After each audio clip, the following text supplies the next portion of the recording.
तुमने उस मामा का अपमान किया उसके लिए, जिसने अपना कवच और कुंडल उन पांडवों को दान में दे दिया। मेरा कवच, मेरा कौशल, मेरी प्रतिभा नहीं, वो केवल एक ढाल थी।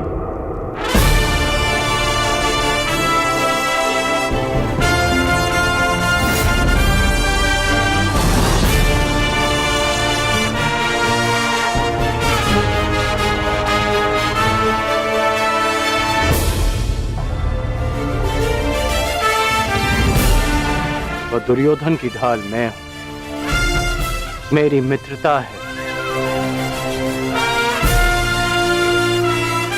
और ये मित्रता मेरे लिए मेरे प्राणों से भी अधिक महत्वपूर्ण है। मैंने सदैव अपने मित्र के प्रति अपनी निष्ठा सिद्ध की है और आज भी मैं ऐसा ही करूंगा।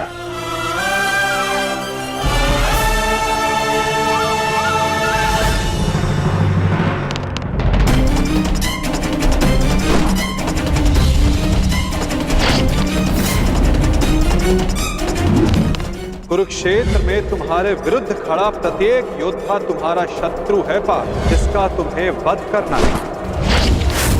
ये धर्म युद्ध उनके विरुद्ध जिन्होंने अधर्म किया। अन्यथा आज तुम भीष्म से भयभीत हो। भूल गए लक्षाग्रह। कल तुम कर्ण से हो। भूल गए वो द्यूत सभा। परसों तुम ये कहोगे कि मैं आचार्य द्रोण का सामना कैसे करूं। भूल गए मेरा चीरहरण करने का प्रयास। यदि ऐसा ही रहा तो कैसे पूर्ण करोगे अपने साथ हुए अन्याय का प्रतिकार? कैसे लोगे पांचाली के अपमान का प्रतिशोध? कुरुक्षेत्र में उनके विरुद्ध जिन्होंने अधर्म का प्रतिशोध।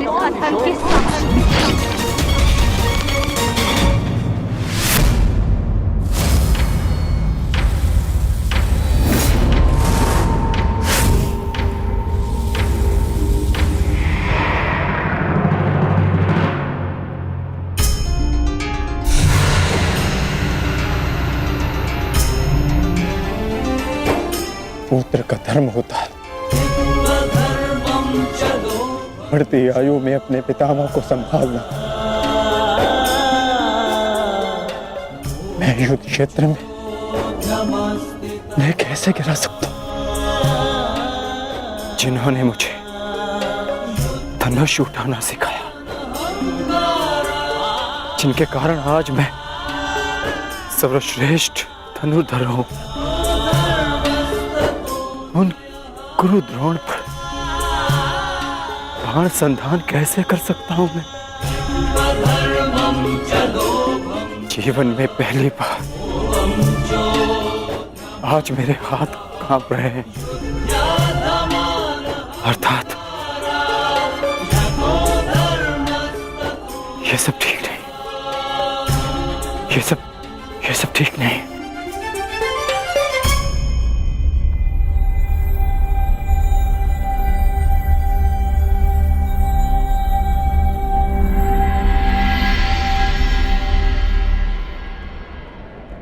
क्या हुआ पार्थ?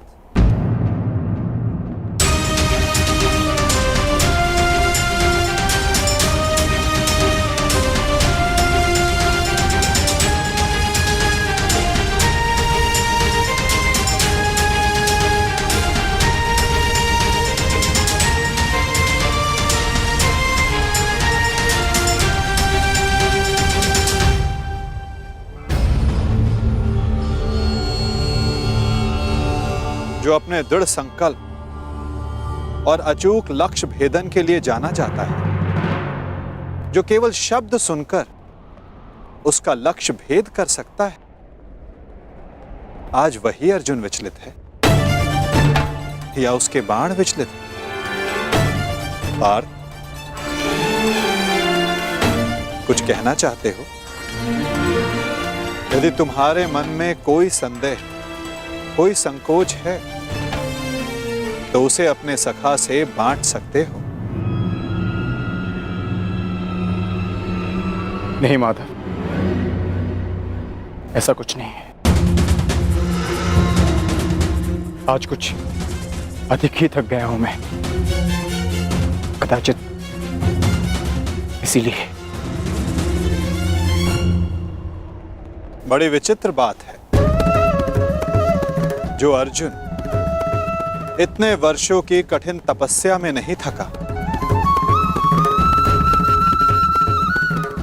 जो 12 साल के वनवास में और 1 साल के अज्ञातवास में नहीं थका, वो आज केवल एक दिन में थक गया।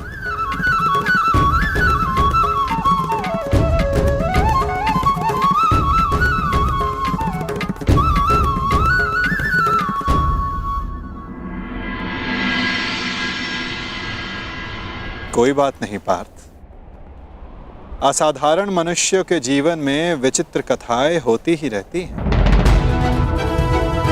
आओ शिविर में चलकर सभी वीर मिलकर भोजन करें। कल से युद्ध प्रारंभ होने वाला है पार्थ। किसे ज्ञात किसके साथ दोबारा भोजन करने का अवसर ही ना मिले।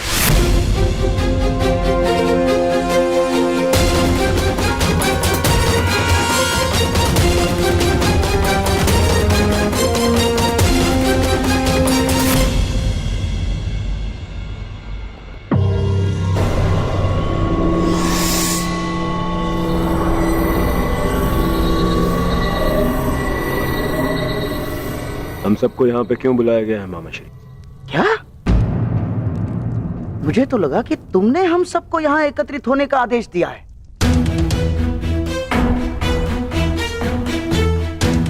कल आरंभ हो रहे युद्ध के निर्देश देने के लिए।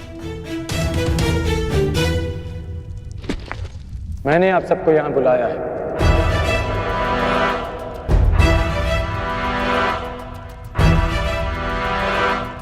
पधारने के लिए धन्यवाद। परंतु तुमने हमें यहाँ क्यों आमंत्रित किया है कर्ण? बताता हूं मित्र, पहले सभा पूर्ण हो जाए।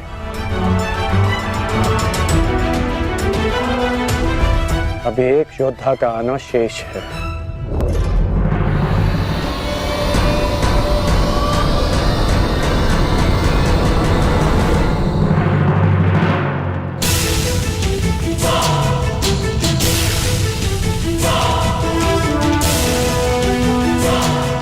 इससे पूर्व कि किसी के भी मन में कोई विचार उत्पन्न हो, मैं बता देना चाहता हूं कि मेरे यहां आने का कोई उद्देश्य नहीं। मैं यहां केवल अंगराज के आग्रह पर उपस्थित हुआ हूं।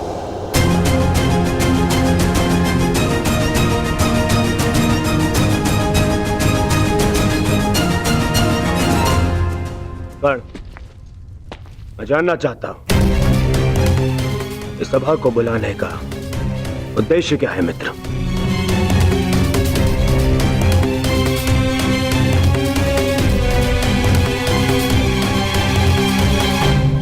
उद्देश्य है युद्ध में विजय।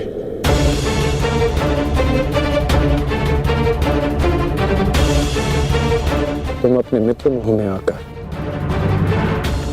बहुत बड़ा अनर्थ करने जा रहे थे, और एक सच्चा मित्र होने के नाते मैं तुम्हें ये अनर्थ नहीं करने दूंगा।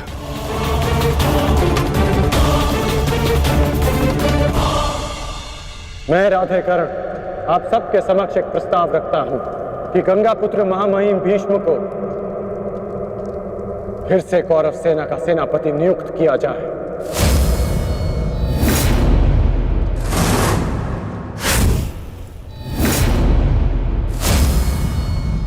और ये घोषणा करता हूं कि जब तक महामहिम भीष्म इस युद्ध भूमि में सेना का नेतृत्व करेंगे, ये राधेकर्ण युद्ध भूमि में नहीं आएगा।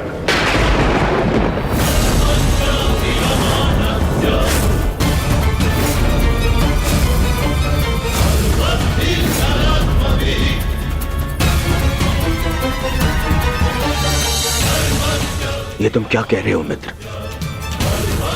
मुझे इस युद्ध में तुम्हारी अपने मित्र की ही सबसे अधिक आवश्यकता है। महामहिम से भी अधिक? नहीं मित्र, तुम भूल कर रहे हो। मैं कवच खोया योद्धा हूं और महामहिम हस्तिनापुर के कवच हैं। तुम्हें मुझसे अधिक आवश्यकता उनकी है।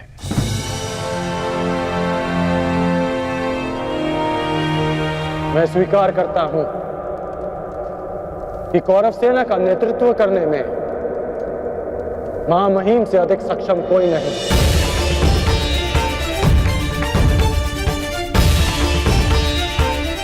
मैं भी नहीं।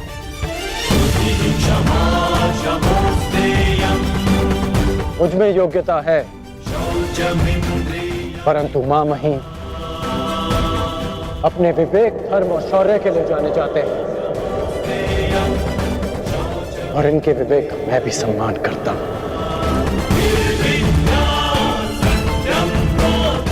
यदि महामहिम मुझे युद्ध से दूर रखना चाहते हैं तो अवश्य इसके पीछे कोई महत्वपूर्ण कारण होगा जिसमें सबका हित होगा। मैं ये सब इसलिए कर रहा हूं क्योंकि मैं तुम्हें हस्तिनापुर के सिंहासन पर देखना चाहता हूं और मेरा लक्ष्य पूर्ण करने के लिए मैं ऐसे 1000 स्वप्न का बलिदान दे सकता हूं।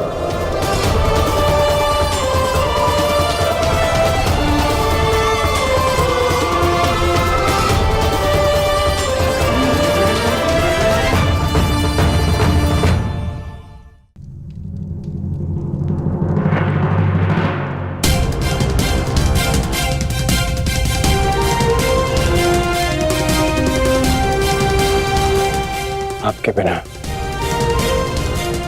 कौरवों की विजय संभव नहीं। अपना पद स्वीकार करें।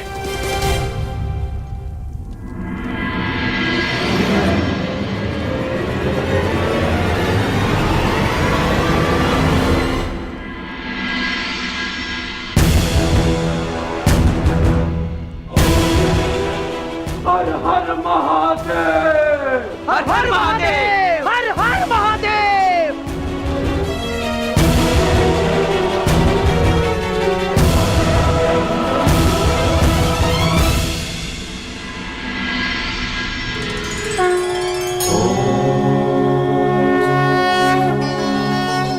आओ हम साथ मिलकर ये अमृत तुल्य भोजन ग्रहण करें, हमें शक्ति मिले, हमारा तेज एक होके बढ़े।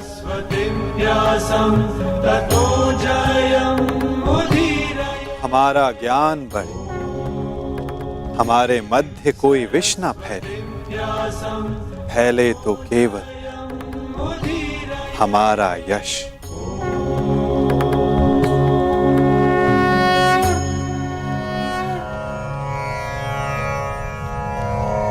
ओम सहना भवतु, ओम सहना भवतु, सहनो भुनक्तु, सह वीर्यं करवावहे, सह वीर्यं करवावहे, तेजस्विनाय धीमस्तु, तेजस्विनाय धीमस्तु, मा विद्विषावहि, मा विद्विषावहे।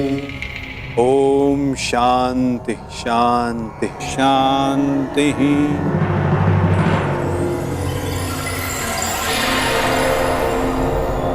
आओ भोजन प्रारंभ करें।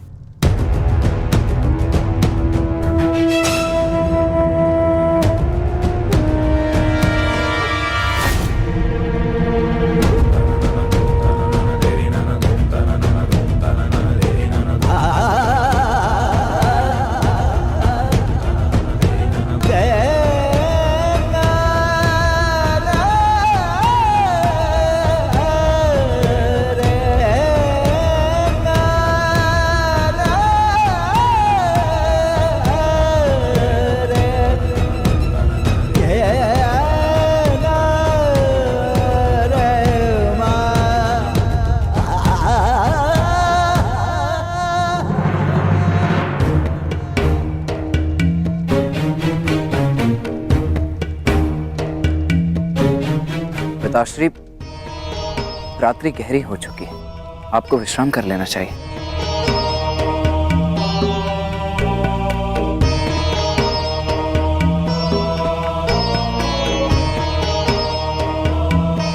विश्राम की आवश्यकता तो तुम्हें है पुत्र। कल इस महायुद्ध में तुम्हें अपना कौशल दिखाने के लिए प्रस्तुत जो होना है। कल मेरे लिए बहुत बड़ा दिन है कि मेरा पुत्र इतिहास के सबसे बड़े महायुद्ध में पदार्पण करेगा।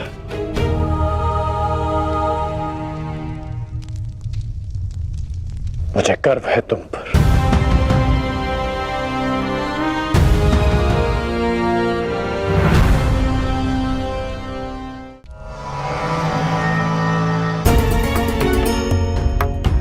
सब कुशल पार्थ? मैं तुम्हारे साथ हूं पार्थ। परंतु युद्ध में तो आप शस्त्र नहीं उठाएंगे। युद्ध में तो मैं अकेला ही रहूंगा माधव। और यदि इस युद्ध में मैं तुम्हारे साथ उपस्थित रहा तो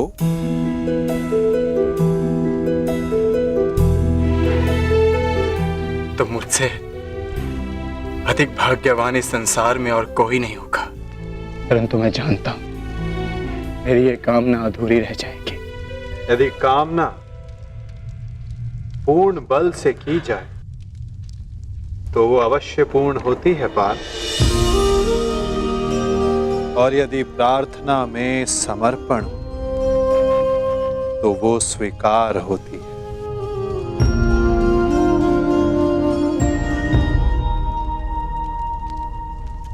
मैं आप सबके समक्ष एक घोषणा करना चाहता हूं। मैंने प्रण लिया है कि इस युद्ध में शस्त्र नहीं उठाऊंगा, परंतु बिना शस्त्र उठाए भी मैं इस युद्ध में सहायक रहूंगा। मैं वासुदेव कृष्ण ये घोषणा करता हूं कि इस महायुद्ध में मैं उस योद्धा का मार्गदर्शन करूंगा जिसे इस युद्ध की दिशा निर्धारित करनी है। ये युद्ध एक यात्रा है और इस युद्ध की यात्रा में मैं अर्जुन का सहयात्री बनूंगा। मेरे हाथ इस युद्ध में अस्त्र भले ही न थामे, परंतु अर्जुन के रथ के अश्वों की रास से अवश्य थामेंगे। मैं इस महायुद्ध महारथी अर्जुन के सारथी की भूमिका निभाऊंगा।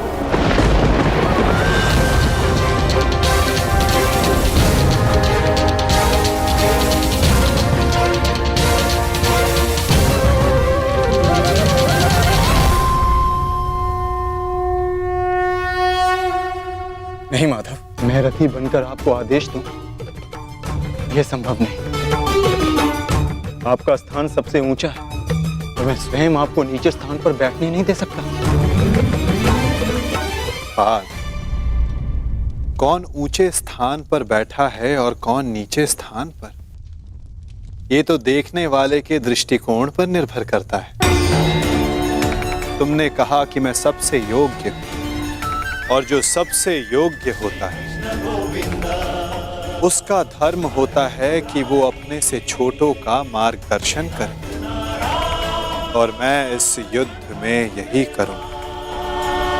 मैं इस युद्ध में तुम्हारा सारथी इसलिए बनूंगा यदि तुम अपने लक्ष्य के मार्ग से भटक जाओ तो पुनः तुम्हें तुम्हारे लक्ष्य के मार्ग पर ला सकूं।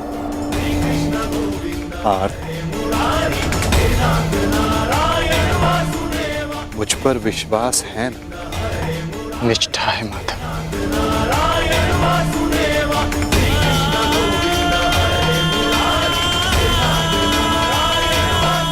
आज मैं धन्य हो गया जिसके सारथी आप हो।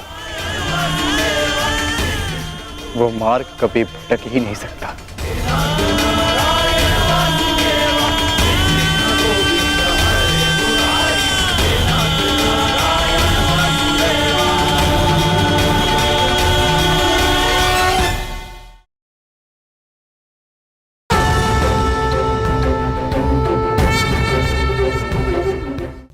देख रहे हैं इसे? ये बड़ा भयंकर अस्त्र है। अब आप कहेंगे कि ये छोटी सी धातु भला किस काम की? आप चाहें तो इस धातु से वस्तुएं जोड़ लें या फिर चोट भी खा सकते हैं। ये एक धातु लकड़ी के दो पट्टों को एक करके जोड़ सकती है या फिर आपके शरीर में लग जाए या चुभ जाए तो आपको बहुत बड़ा घाव भी दे सकती है। इसलिए एक बात सदा स्मरण रखें, कोई भी वस्तु छोटी या बड़ी नहीं होती, सबका अपना महत्व होता है। यदि आपको स्वयं बड़ा बनना है तो कभी किसी को छोटा समझने की भूल ना करें। यदि छोटों का साथ लिया तो आप स्वयं बड़े बन जाएंगे, और यदि उनका तिरस्कार किया तो इस धातु की भांति चुभकर वो आपका मार्ग भी रोक सकते हैं। पिताश्री, मैं जाने से पूर्व आपको एक वचन देना चाहता हूं। वचन कि आपका गर्व बढ़ेगा और सर नीचा होगा उन लोगों का जिन्होंने आपको इस युद्ध में प्रवेश करने से रोका। मैं आपकी तुलना करने में भले ही समर्थ नहीं, परंतु शत्रु मेरी तुलना आपसे अवश्य करेंगे पिताश्री। वचन देता हूं पिताश्री की वृषसेन के धनुष से निकले हर एक बाण पर अंगराज कर्ण के कौशल का चिन्ह होगा। मेरे हर एक प्रहार पर आपके परिवर्तन की छाप होगी पिताश्री। आपका कवच भले ही शत्रुओं ने आपसे छीन लिया हो पिताश्री, परंतु मैं शत्रुओं के एक एक वार पर ढाल बनकर युवराज दुर्योधन और अपने पक्ष की रक्षा करूंगा। कि आपका प्रत्येक स्वप्न मैं पूर्ण करूंगा।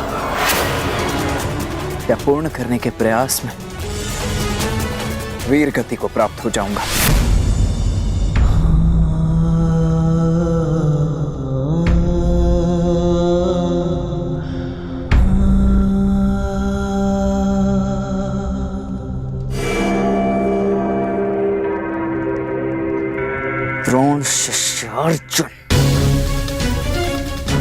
द्रोण शिष्य अर्जुन के मन में मैं ये प्रश्न उत्पन्न कर दूंगा पिताश्री की, यदि अंगराज कर्ण का अंश उन पर इतना भारी पड़ रहा है तो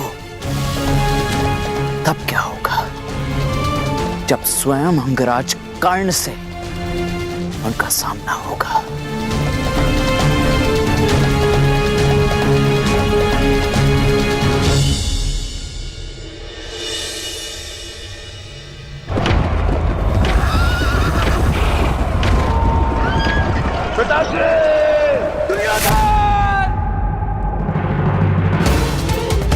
महाराज, महाराज, क्या हुआ महाराज?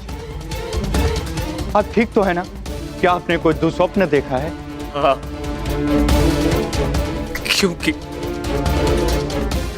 कदाचित दुस्वप्न देखना मेरा प्रारब्ध हो गया है। परंतु संजय,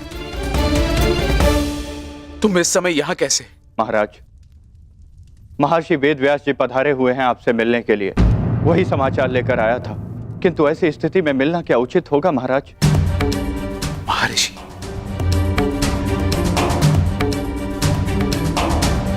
अवश्य ही कुछ उचित सोचा होगा, तभी पधारे हैं। उन्हें सादर अंदर ले आओ संजय। जैसी आज्ञा महाराज।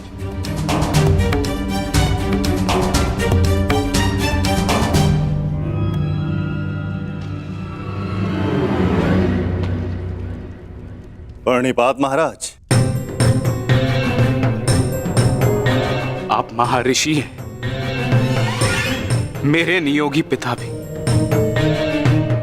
इस प्रकार प्रणिपात करके और मुझे महाराज कहकर मुझे लज्जित ना करिए। आइए, आपका स्वागत है। आइए आइए। मैं यहां अपने नियोगी पुत्र से मिलने नहीं, अपितु हस्तिनापुर नरेश को चेताने आया हूं। ये बताने आया हूं कि यह समय सोने का नहीं, अपितु जागने का है। इस महायुद्ध को रोकने का है। यह इस महायुद्ध से पूर्व की अंतिम रात्रि है। इस महायुद्ध को रोकने का प्रयत्न कीजिए महाराज। यदि एक बार यह युद्ध आरंभ हो गया तो इस अनर्थ को रोकना असंभव हो जाएगा। सहस्त्रों निर्दोष अपने प्राण गंवा बैठेंगे, अनेकों परिवार सदैव के लिए नष्ट हो जाएंगे। ये महाविनाश रोकना केवल आपके हाथों में। जो पिता अपने पुत्र पर जीवन भर नियंत्रण ना रख सका, वो इस विभीषिका को रोकने का बीड़ा कैसे उठा सकता है? यह युद्ध निश्चित है महर्षि। इस युद्ध को रोक पाना हम मेरे बस की बात नहीं। मुझे क्षमा कर दीजिए। मैं तो कदाचित आपको क्षमा कर दूं, किंतु इतिहास आपको कभी क्षमा नहीं करेगा। हस्तिनापुर में शांति दूत बनकर आए वासुदेव के साथ दुर्व्यवहार का परिणाम है ये। पुत्र हट को दोष मत दीजिए। इस महाविनाश के लिए पुत्र हट नहीं, आपका पुत्र मोह उत्तरदायी है। तो आप क्या मुझे उल्हाना देने आए हैं महर्षि, या फिर श्राप? नहीं, वरदान देने आया हूं। मैं आपको दिव्य दृष्टि देने आया हूं। जिस विनाश की नींव आपने स्वयं रखी है, आप उसको देख सकें। नहीं, ऐसा मत कीजिए महर्षि। ये वरदान नहीं है, ये श्राप है। अरे जिस पिता ने अपने पुत्रों को घुटनों के बल चलते नहीं देखा, अरे वो पिता अपने पुत्रों को घुटनों के बल अपने प्राणों की भीख मांगते कैसे देख सकता है?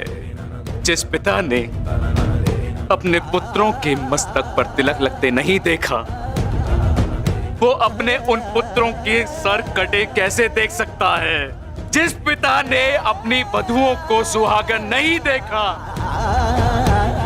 वो पिता अपनी वधुओं को विधवा कैसे देख सकता है? किस प्रकार? ये अत्याचार मत कीजिए महर्षि, मत कीजिए। मुझे कोई दृष्टि नहीं चाहिए, मुझे कोई दृष्टि नहीं चाहिए। मेरी आपसे विनती है महर्षि कि मेरे स्थान पर आप ये दिव्य दृष्टि संजय को दे दें, ताकि संजय मुझे इस युद्ध के समाचार के साथ साथ मेरे पुत्र का समाचार भी मुझे देते रहे। आपकी इच्छा अनुसार मैं ये दिव्य दृष्टि संजय को प्रदान करता हूं।